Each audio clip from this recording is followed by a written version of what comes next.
What's going on, guys? It's your boy WF Colonel, and we are here live. Well, not quite live, but I'm filming this live, on Twitch or whatever. But we will also be going on YouTube for the first ever episode of the Ask Colonel Show. Now, what the Ask Colonel Show is that I look through the community and I see questions that people have about the game of Madden, and I do my best to answer them, to give them, some good tips so they can improve their game and have more fun playing the game of Madden. So if you don't mind, go ahead and hit that subscribe button one more time for your boy, so you see every single video as far as Ask Colonel and as far as tips and just regular tips for the game of Madden going forward. Now let's go ahead and dive right into it. So this first question is from my man, I hope I'm saying this right, Digunstali. His pretty much what he's saying is, I'm sick of the sacks, but I never get sacks on defense. Every game, this is blitzing or stock 4-man rush, I always seem to get shed sacked, but can't generate any pressure. I'm guessing it has to do with pocket awareness, but I'm not sure what I need to adjust. Help. So let me just come out here and say it. First and foremost, if you're getting sacked or whatever, the first thing you have to look at is, is a no-brainer, your reads. Your reads have to be on point, but let's skip past that because that's a given. Let's actually get into, some actual tangible information that can actually help you going forward into playing the game. Yes, your pocket awareness does need to get better. I will speak about that a little bit later, but let's go ahead and let's go ahead and go to this game so I can show you. Slide protection. Slide protection is something that I don't know if everybody actually knows how it works, but it can be a lifesaver in some situations in just dealing with front four rush. If you know it's just a front four rush coming, slide protection is your best friend. It can handle sheds really, really well. So but what I mean like that is, I have the game on the screen. I'm in a 5-wide situation. You can see it's just a front four pass rush. I haven't done anything crazy with the defense. Let me just explain to you what's going on. I'm going to snap the ball, and then we're going to take a look and see which lineman block who. It should be obvious, but let's take a look at a replay and see. So we already saw. I'm just going to throw the ball away. Let's get into this this replay. So with just coming to the line and doing nothing, you see left tackle on that D end, left guard on that D tackle to his outside shoulder. Yeah, makes sense. You see a double team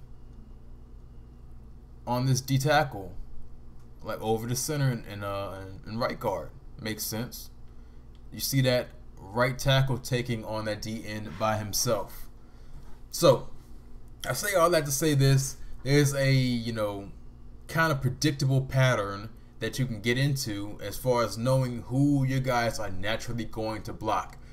Now let's get into the actual slide protection portion. Now, I don't think people actually know that if you slide protect a front four rush, you can pretty much tell your lineman who you want to double team by slide protecting. So let me just start off slide protecting to the left. It doesn't necessarily say what's going to go on, but you can see where the center goes. Let me just go regular. This is regular right here. You see the center's dropping straight back. Left guard to his left. The left tackle is, going, a regular set drop.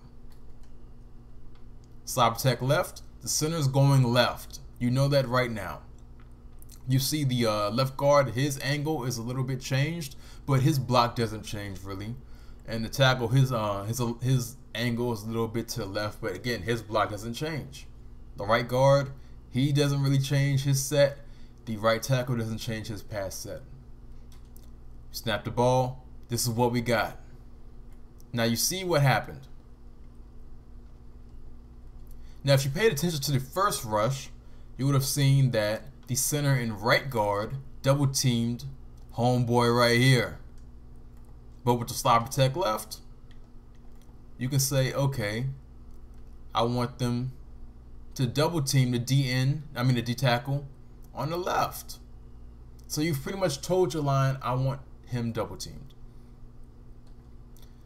Now what I've learned is when you pinch your O line, you can pretty much tell them, I want the two tackles blocked, which makes sense. You want everyone to be picked up, but what you're telling your extra guy, if it's a front four pass rush, a front four alignment, there's always an extra O lineman.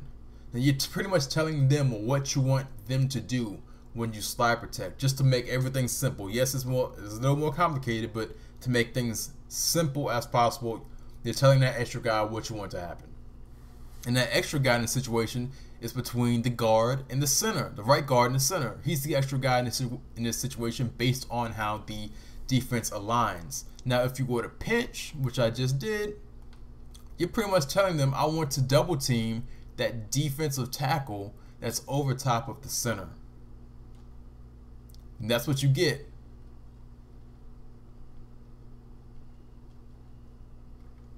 Let's take a look at the replay.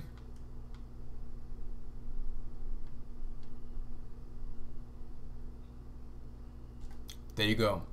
Now, slide protect to the right. You see the angles change. You're telling your extra guy where you want him to go. That extra guy in this alignment for the defense, like I said, it's going to be between the the center and the right guard. When you slide protect to the right, you're telling him, hey, let's take out that right defensive end to the right of the screen. And look what happened. Let's look at the replay. You're telling them, I want him neutralized. Now this isn't going to happen all the time. This is just best case scenario right here. But you're telling them, okay, I want you to work to make him obsolete. So effort's going to be given to whoever you want to be slide protecting to. So pretty much you can say, okay, I already know coming in, the D end on the right of the screen, he's going to be the guy that's giving me problems. Let me slide protect to the right.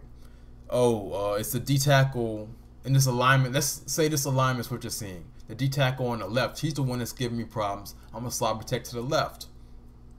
If this is a D tackle that's over the center, let me pinch. You're telling your guys who you want to pay special attention to. But like I said, it's always going to come down to your reads first and foremost, because if your reads aren't crispy and aren't tight, it doesn't matter.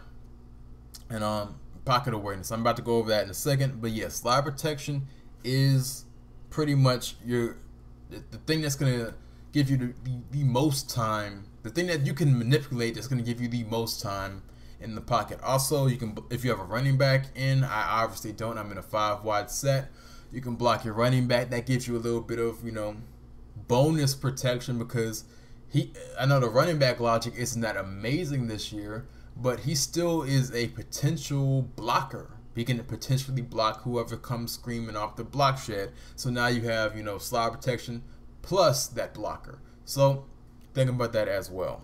Those are your options. Let's actually go into pocket awareness. Now, I could be in practice mode for 5 years and actually rep these things out and show you, but it's going to take forever. You actually have to understand, first and foremost, you have to learn what the win animations are for the defensive players.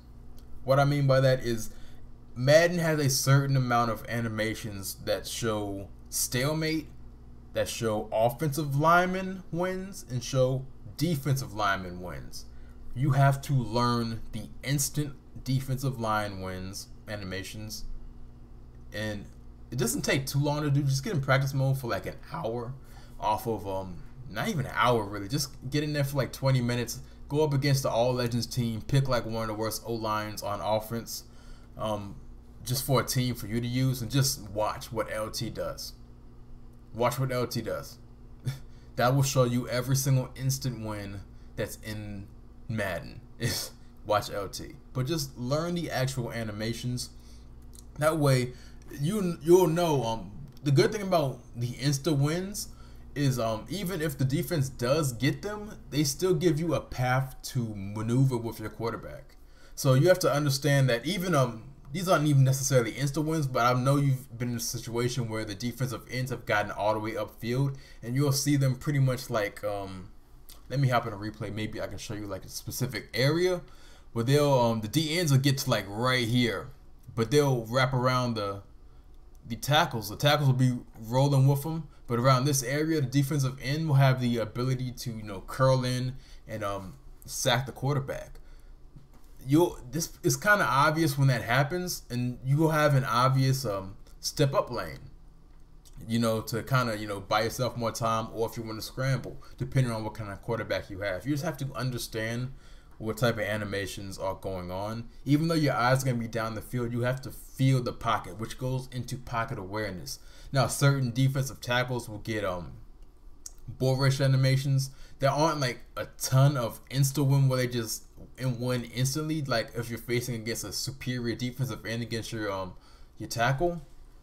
But if you're in a situation where the defensive tackle gets one of those type of insta wins, the only hope is literally to get the ball out quicker.